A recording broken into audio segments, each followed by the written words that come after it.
News just into the newsroom. Thank you so much for your reports. We understand AP is now naming a suspect in this case. They're saying it was 57-year-old Vance Bolter. And again, that is coming from the AP, relying on their sources. And NBC and the AP are two sources that we usually feel comfortable sharing what they're reporting as vetted to a level that is accurate. And to be transparent, typically we do not name suspects, and there's a reason for that. It's because they have not yet been charged in a court of law, which shows evidence behind what they may or may not have done. In this case, sometimes you do name a suspect if there is an active emergency and that person is potentially dangerous. We don't know if that person is the exact person, but the Associated Press is naming that 57-year-old as the suspect. And so we are comfortable saying that name as this possibility, but we just want to be super transparent with you as to why we do, and sometimes we do not, name persons of interest, perhaps suspects in shootings, until we know through multiple confirmations who that person is. The Associated Press has these standards as well. We trust that, and that's what we're going with right now.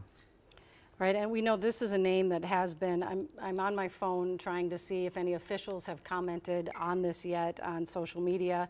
We know that this name, Vance Bolter, has been circulating online as other people have been, including the New York Post. That's where I first saw a tweet that said, this is the suspect. But again, we don't normally go with New York Post reporting. We will rely on AP or NBC before we report things. So this name has been out there for about an hour or so, a 57-year-old white man named Vance Bolter. We are working on getting an image of him to share with you on the screen. But again, officers describe the suspect as a white man with dark hair. He was wearing tactical gear. Okay, very good. Sorry, I'm not talking to you. I was talking to the producer live on the air. I apologize. I didn't mean to step on your toes. No, go ahead. We just want to go. Are we going out to Morgan? Is that what we're doing? Oh, excuse me. Sammy Salino. We'll go back out to Sammy right now. Check in with her. Sammy, what do you know? Well, first of all, I just want to show you what's behind me. This is the scene of Representative Melissa Portman's home. Investigators, they are still here. You see the flashing lights, and we have seen folks just kind of go in and out of that area all day. We know the details, or a few details, of what happened early this morning after that suspect shot Hoffman and his wife, then came here to Brooklyn Park. Around 3:30, Brooklyn Park came to just check up on their lawmaker, due diligence, and that is when they found a police vehicle that appears to, at least a car that appeared to be a police vehicle, and they found a man wearing what looked like police gear in the doorway. Shots were exchanged, starting with that suspect. He got away, and police, they are still looking for him now. We do know police, they are still actively searching this area. We have seen a very quiet neighborhood this morning, this afternoon. And Mitchell, if you want to go ahead and let's take that camera off the tripod so we can just kind of show you a little bit about how quiet everything looks like right now. So apart from the occasional person maybe letting their dog out, something like that, folks are staying inside most of the time. Front doors, you can see that there's some blinds that are drawn. Law enforcement, they are still in the area, and there is still a very, very active door knocking situation. Police are asking people to only open their doors if it's officers in pairs of 2. That's very important. They do not want people to open their doors if there is just one officer, as they are still on the lookout for that suspect. That's very important to note. If you have any uneasiness at all, you can call 911. There's certainly heavy law enforcement in the area. We also know that there are officers that have been going through this area in tactical gear as well.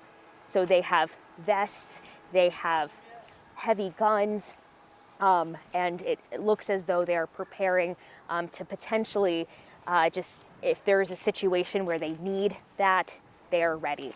Again, this neighborhood, for the most part, is pretty quiet. They are letting residents in and out of the area. I did spoke with one woman here. She didn't want to be on camera, but she said she woke up to lights and sirens. There were a lot of them.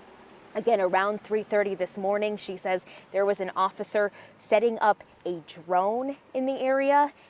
She says, of course, that's likely the drone that was in the home that officers talked about, that they sent in that drone into Melissa Hortman's house, so that way they could clear that house and know that it's safe. So this is just a developing scene here. Again, the stay put order, shelter in place order is still in effect. So that's why we have such a quiet neighborhood right now. All right, Sammy, thank you so much for your reporting. We appreciate it. We'll check back. We have also been going live to various scenes around the Twin Cities where those No Kings protests were going on today, the rallies that were anticipated and planned that were supposed to go from 11 until 2, and they were anti-Trump rallies that were scheduled, and they were expecting about 10,000 people. We received from the State Patrol about 2 hours ago a picture of a bunch of papers that were found in the shooter's car, and it was dozens of sheets of paper, there it is, with No Kings written on it.